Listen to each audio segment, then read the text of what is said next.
Hi friends, ఈరోజు నేను tandoori chicken చేశాను.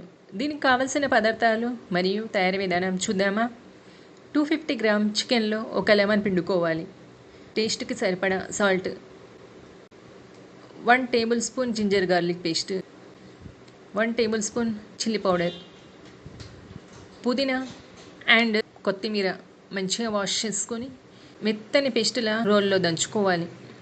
దీనిని మిక్సీలో పేస్ట్ చేసి యూస్ చేయడం కంటే రోల్లో పేస్ట్ చేసి యూస్ చేయడం వల్ల తందూరి చికెన్ రుచి చాలా బాగుంటుంది.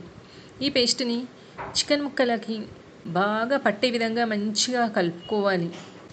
నాన్ స్టిక్ ప్యాన్లో కొద్దిగా ఆయిల్ వేసుకొని ఈ ముక్కలను రెండు వైపులా ఎర్రగా వేయించుకోవాలి. తందూరి చికెన్ తయారీ విధానం చాలా ఈజీ, వెరీ సింపుల్. ఈ విధంగా పిల్లలకి స్నాక్గా చేసి పెట్టడం వల్ల పిల్లలు ఎంతో ఇష్టంగా తింటారు.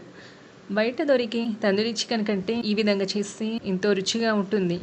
No masala, no oven. ఈ ముక్కలను రెండు వైపులా ఎర్రగా కాల్చుకొని వేడివేడిగా ఉన్నప్పుడు సర్వ్ చేయాలి. చాలా బాగుంటుంది.